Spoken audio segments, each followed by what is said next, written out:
Railway ते Shyam YouTube channel पर आप सभी लोगों का स्वागत है। आज की इस वीडियो के माध्यम से मैं आप सभी लोगों के लिए लेकर के आ चुका हूँ एनटीपीसी 12th लेवल एग्जाम को ध्यान में रखते हुए जीके जीएस के 40 अति महत्वपूर्ण प्रश्न, क्योंकि आप सभी लोग जानते इसका एग्जाम है वो अगस्त में शुरू होने जा रहा है। और जब तक आप लोग है अच्छे से अच्छे प्रैक्टिस सेट लगा लीजिएगा, जिससे आप लोग उस दिन अच्छा स्कोर करके आने वाले अंतिम समय के ये रामबाण प्रश्न है। तो आज की इस वीडियो को एंड तक है देखते रहिएगा।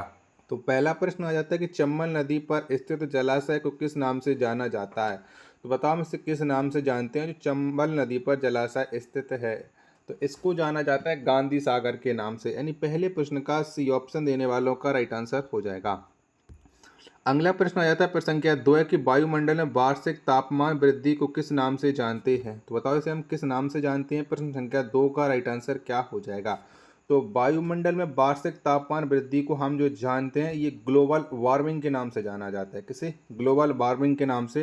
प्रश्न संख्या 2 का बी ऑप्शन देने वाले सभी लोगों का राइट आंसर हो जाएगा।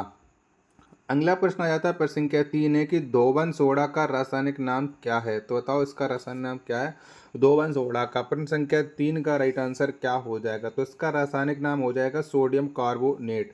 प्रश्न संख्या 3 का सी ऑप्शन देने वालों का राइट आंसर हो जाएगा। अगला प्रश्न आ जाता है प्रश्न संख्या 4 गेहूं के उत्पादन के लिए कौन सी मिट्टी उपयुक्त होती है, यानी कौन सी मिट्टी सबसे अच्छी हो जाती है गेहूं के उत्पादन के लिए।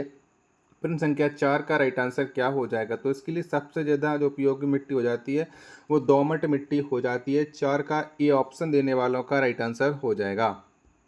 अगला प्रश्न है आपके सामने प्रश्न संख्या 5 है कि इंडिया डिवाइडेड नामक पुस्तक के लेखक कौन है। तो बताओ किसके द्वारा ये पुस्तक लिखी गई है इंडिया डिवाइडेड। 5 नंबर प्रश्न का राइट आंसर क्या हो जाएगा। तो इस पुस्तक के जो लेखक हो जाते हैं वो डॉक्टर राजेंद्र प्रसाद हो जाते हैं। 5 का बी ऑप्शन देने वालों का सभी का राइट आंसर हो जाएगा। वीडियो और आज का कंटेंट पसंद आ रहा होगा तो प्लीज़ लाइक कीजिएगा और अपना कितना स्कोर कर पा रहे हो वो आप लोग कमेंट बॉक्स में जरूर शेयर कीजिएगा। प्लीज़ स्कोर शेयर करना बहुत ही ज़्यादा जरूरी है। 6वें नंबर का प्रश्न है कि स्वतंत्रता समानता बंधुत्व किस क्रांति का नारा था। तो बताइए कौन सी क्रांति का नारा था। प्रश्न संख्या 6 का आंसर आपको बताना है। तो ये जो नारा था वो फ्रांसीसी क्रांति का नारा था। 6वें नंबर प्रश्न का बी ऑप्शन देने वाले सभी लोगों का ये राइट आंसर हो जाएगा। चलेगा। अगला प्रश्न पर संख्या 7 आ जाता है खानवा का युद्ध किस वर्ष हुआ। तो बताओ कब लड़ा गया था ये खानवा का युद्ध। 7 नंबर प्रश्न का राइट आंसर क्या हो जाएगा। 7 के 4 ऑप्शन आपके स्क्रीन पर शो रहे हैं। तो खानवा का जो युद्ध है ये 1527 में लड़ा गया था, यानी 7 नंबर प्रश्न का बी ऑप्शन देने वालों का राइट आंसर हो जाएगा। चलेगा। 8 नंबर का प्रश्न है कि सबसे छोटा महासागर कौन सा है। तो बताओ इनमें से सबसे छोटा महासागर कौन सा हो जाएगा चारों ऑप्शनों के अकॉर्डिंग। तो आर्कटिक महासागर ये सबसे छोटा महासागर हो जाता है। 8 का डी ऑप्शन देने वालों का करेक्ट आंसर हो जाएगा।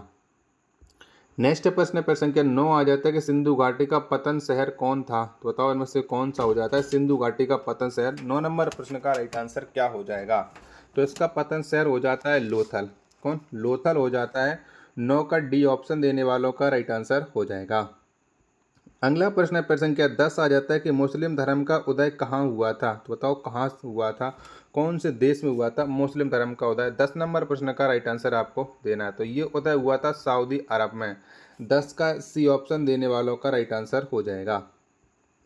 11 नंबर का प्रश्न कि प्रोड्यूसर गैस किन गैसों का मिश्रण है। तो बताओ ये कौन कौन सी गैसों का मिश्रण हो जाता है प्रोड्यूसर गैस। 11 का राइट आंसर क्या हो जाएगा। तो ये CO+N2 गैसों का मिश्रण हो जाता है। 11 का ए ऑप्शन देने वालों का राइट आंसर हो जाएगा। अगला प्रश्न आ जाता है आपके सामने प्रश्न संख्या 12 के भारतीय अनुसंधान रिएक्टर ध्रुव कहाँ अवस्थित है। तो बताओ ये कहाँ पर स्थित हो जाता है ध्रुव। 12 नंबर प्रश्न का राइट आंसर क्या हो जाएगा। तो ये महाराष्ट्र राज्य में स्थित हो जाता है। 12 का ए ऑप्शन देने वालों का करेक्ट आंसर हो जाएगा। अगला प्रश्न पर संख्या 13 आ जाता है काकरपारा परमाणु विद्युत घर कहाँ अवस्थित है। तो बताओ ये कहाँ पर स्थित है काकरपारा परमाणु विद्युत घर। 13 नंबर प्रश्न का राइट आंसर क्या हो जाएगा। तो ये गुजरात के सूरत शहर में स्थित हो जाता है। 13 नंबर प्रश्न का सी ऑप्शन देने वालों का राइट आंसर हो जाएगा। अगर आपको ये वीडियो पसंद आ रही होगी तो प्लीज़ वीडियो को लाइक और चैनल को आप लोग सब्सक्राइब करना बिल्कुल ना भूलें। जब तक आपका एग्जाम नहीं हो जाएगा तब तक मैं आपको लगातार प्रैक्टिस सेट पे प्रैक्टिस सेट कराता रहूँगा और आप लोगों को सिलेक्शन दिला के रहने वाला हूँ।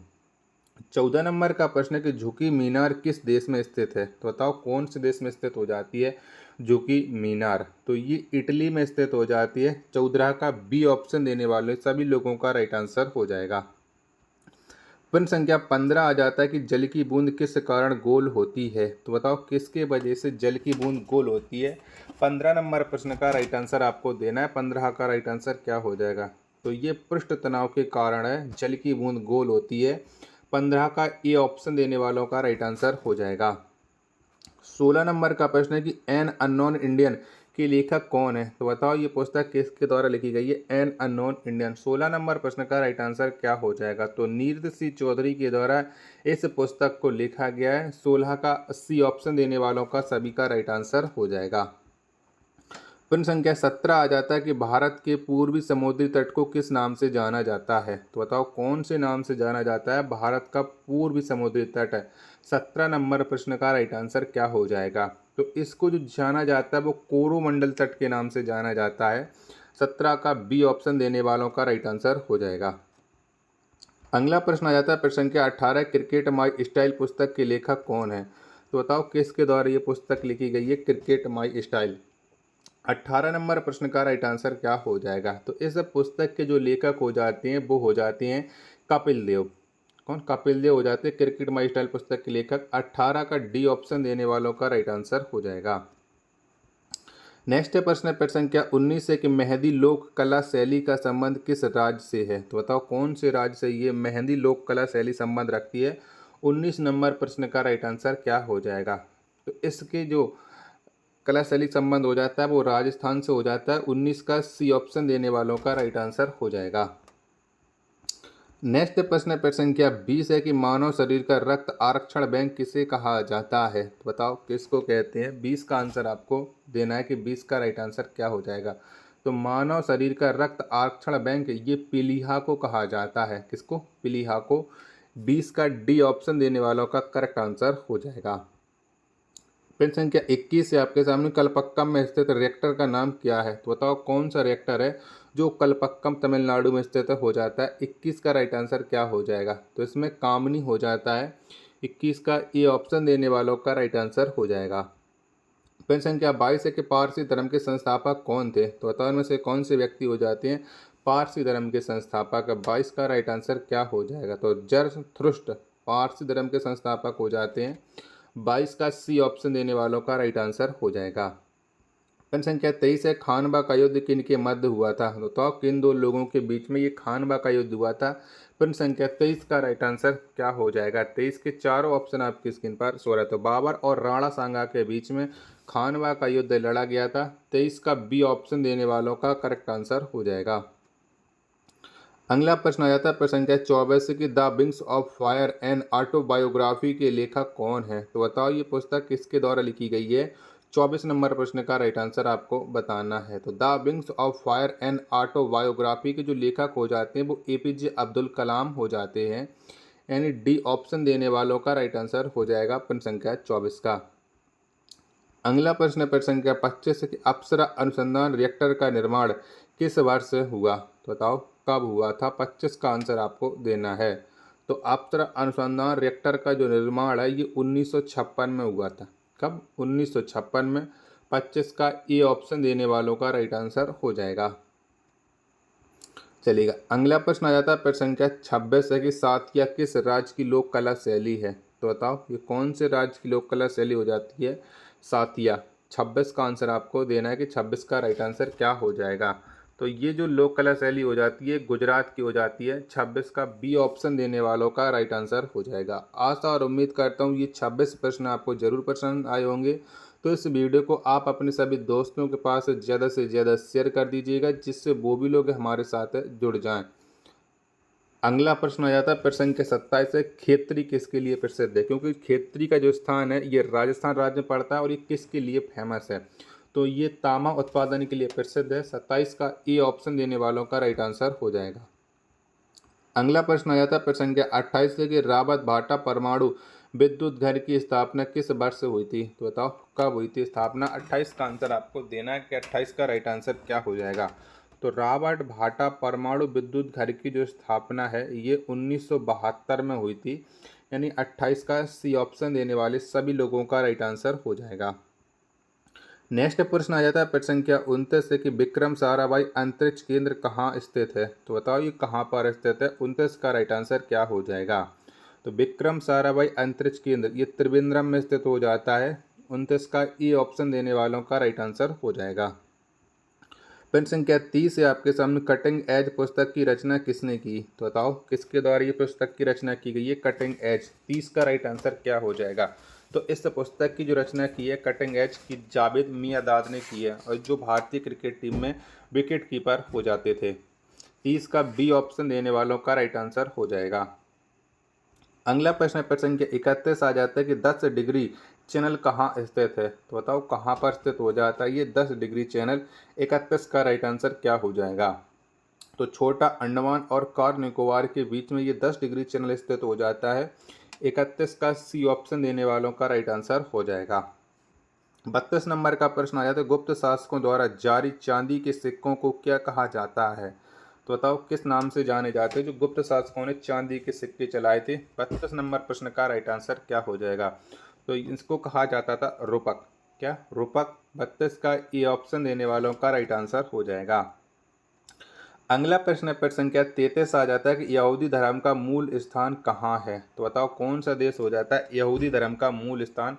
33 का राइट आंसर क्या हो जाएगा। इसका मूल स्थान हो जाता है वो फिलिस्तीन हो जाता है। 33 का डी ऑप्शन देने वालों का राइट आंसर हो जाएगा।